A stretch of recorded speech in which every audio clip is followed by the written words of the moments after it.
Brought to you by KR Mangalam University. We provide you the platform to turn your dreams into reality. Give wings to your aspirations with KR Mangalam University.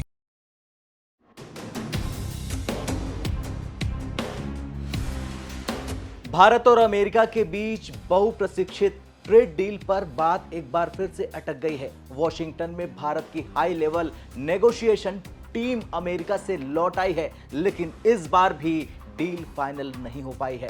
अब बड़ा सवाल यह है कि क्या Donald Trump अब भारत पर tariff लगाएंगे या फिर भारत की सख्त शर्तों के सामने अमेरिका को सोचने पर मजबूर होना पड़ेगा। चलिए जानते हैं इस पूरी खबर को विस्तार से। सबसे पहले जानते हैं कि क्या हुआ वॉशिंगटन में। दरअसल इस बार भारत ने सिर्फ कॉमर्स मिनिस्ट्री की रेगुलर टीम नहीं भेजी थी, बल्कि special secretary of chief negotiator Rajesh Agarwal खुद इस डेलीगेशन की अगुवाई कर रहे थे। उम्मीद थी कि महीनों से चल रही बातचीत का अंतिम राउंड होगा और डील क्लोज हो जाएगी, लेकिन दो सेक्टरों एग्रीकल्चर और ऑटोमोबाइल्स पर भारत और अमेरिका के बीच डेडलॉक बन रहा है। अमेरिका चाहता था कि भारत अपने एग्रीकल्चर पर लगे टैरिफ घटाए, खासतौर पर आलमंड्स, वॉलनट्स और डेयरी प्रोडक्ट पर। वहीं भारत चाहता है कि अमेरिका ऑटो सेक्टर में एक्सेस दे, जहां भारत की कंपनियों को अब तक हाई टैक्सेस और नॉन टैरिफ बैरियर्स का सामना करना पड़ा। अब यहां पर बड़ा ट्विस्ट आता है कि कुछ अमेरिकी मीडिया रिपोर्ट का दावा है कि डोनाल्ड ट्रंप भारत पर 10 से 15% तक के टैरिफ्स अनाउंस कर सकते हैं, लेकिन यह भी रिपोर्ट्स में कहा गया है कि भारत को दिए जाने वाले ये टैरिफ्स दूसरे देशों के मुकाबले बहुत ज्यादा कम होंगे। तो यहां पर यह सवाल बनता है कि क्या ट्रंप भारत पर नरमी दिखा रहे हैं या फिर सख्ती दिखा रहे हैं। दरअसल भारत की पोजीशन इस बार पूरी तरह से साफ है कि अगर अमेरिका को डील चाहिए तो भारत की कृषि और ऑटो सेक्टर की सुरक्षा को समझना होगा।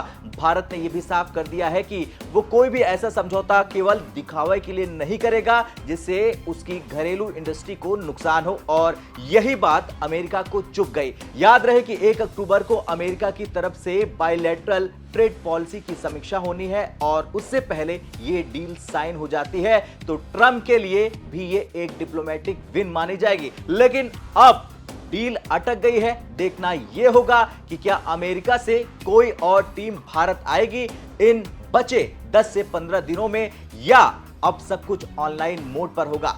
अब जरा यह भी जान लीजिए कि भारत ने सिर क्यों नहीं झुकाया अमेरिका के सामने। दरअसल भारत नया भारत है, वो अब सिर नहीं झुकाता, आंखों में आंखें डाल के बात करता है। ये 2018-19 वाला भारत नहीं है जहां अमेरिका के कहने पर भारत तुरंत नियम बदल देता है। अब भारत एक विकसित होती अर्थव्यवस्था है और अमेरिका की बराबरी के टेबल पर बातचीत करनी पड़ रही है। नया भारत अपने व्यापारिक हितों से समझौता नहीं करता, इसलिए भारत ने स्पष्ट कर दिया है कि वो ऐसी कोई डील नहीं मानेगा जो केवल अमेरिका के फायदे हो, जिससे सिर्फ अमेरिका को फायदा पहुंचाया जाए। डोनाल्ड ट्रंप को लेकर दुनिया भर में यह बात मशहूर है कि वो टैरिफ्स को हथियार की तरह इस्तेमाल करते हैं। चीन से लेकर यूरोप तक ट्रंप ने टैरिफ वार की नीति अपनाई। अब भारत की यह सख्ती शायद ट्रंप को पसंद ना आए और फिर से वो भारत पर प्रेशर बनाने की कोशिश करे, लेकिन भारत को अब इन टैक्टिक्स से फर्क नहीं पड़ता। आने वाले दिनों में यह तय होगा कि अमेरिका अपनी तरफ से कोई नई शर्त रखता है या भारत की शर्तों पर फिर से सोचता है। और यह भी देखना होगा कि क्या अमेरिका भारत को किसी और तरह के फायदे दे सकता है, जैसे कि टेक्नोलॉजी ट्रांसफर, डिफेंस कोऑपरेशन या फिर इन्वेस्टमेंट रूट्स के जरिए।